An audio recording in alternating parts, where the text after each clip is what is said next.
Pleurer, oui. Mon cœur était lourd tous ces jours. Mon cœur était lourd encore hier. Et je pense à tant de choses que nous devrions changer et faire. Mais comment le faire, oh Dieu, comment le faire?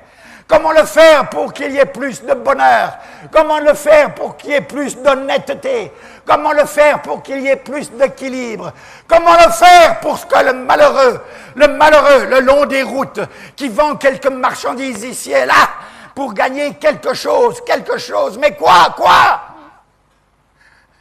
Pour que cette situation change. Comment le faire pour que l'honnêteté vienne dans le cœur? Comment le faire pour que les maris soient fidèles à leurs femmes et que les femmes soient fidèles à leurs maris? Comment le faire puisque même dans l'Église de Jésus-Christ et même parmi les pasteurs, on voit des divorces, des infidélités, des adultères et on continue à s'appeler homme de Dieu. Scandale!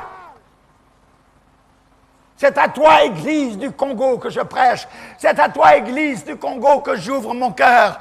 Je te dis ce matin ce que je n'ai pas préparé à l'avance, mais je te dis ce qui remplit mon cœur. Nous pouvons nous bomber le torse, 50 ans, jubiler. Et quoi? Est-ce que cela change à notre situation? Est-ce que cela change à notre avenir?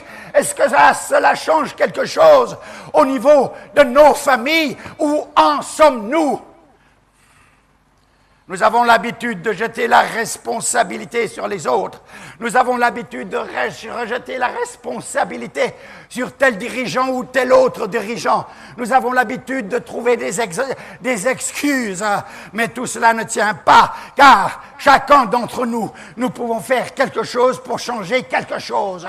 Et si chacun d'entre nous, dans cette Église, nous sommes décidés à changer quelque chose, nous aurons une influence. Et cette influence va se multiplier. Et se multiplier encore. Fini de jouer continuellement. Pourquoi jouer encore et encore? En voulant nous excuser de tant de façons, nous excuser pour nos péchés les plus abjects, pour nous excuser pour la honte, oui, la honte qui devrait couvrir et voiler notre visage. Ô Congo, où vas-tu? Ô Congo, où vas-tu? Les larmes me remplissent les yeux. Y a-t-il un espoir aujourd'hui? Un espoir dans nos réunions politiques? Un espoir dans nos partis? Un espoir? Mais mes frères, depuis 46 ans que je suis à Kinshasa, qu'ai-je vu comme espoir réalisé pour le meilleur de la nation, pour le meilleur de la masse, pour le meilleur du peuple? Peut-être vous n'êtes pas content et vous dites c'est un étranger qui nous parle. Non, je ne suis pas étranger, je suis Congolais comme vous. Et c'est pour cela que je parle. Et c'est pour cela que je parle et je parlerai encore. Ne vous en déplaise. Ceci concerne la morale de la famille, la morale de la société, la morale des instances politiques, la morale des décideurs de la nation. La morale, où est-elle?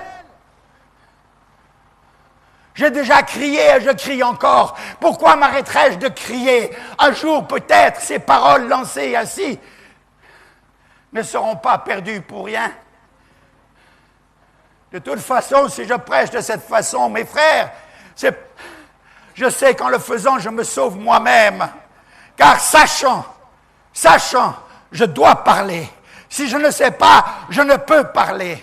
Mais si je sais, je dois parler. Et c'est ma responsabilité. Dieu me dira, tu savais, tu n'as rien dit.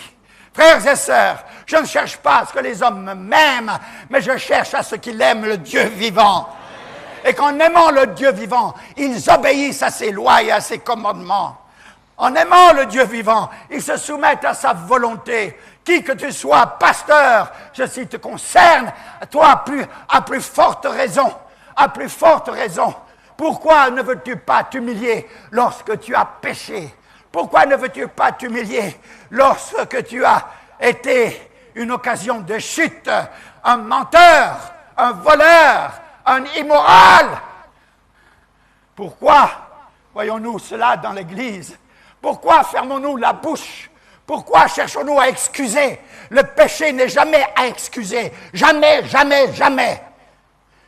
Quand il y a péché, le chemin de la réhabilitation passe par l'humiliation et la confession. Voilà le chemin de la réhabilitation. Il n'y a pas d'excuse au péché, quel qu'il soit.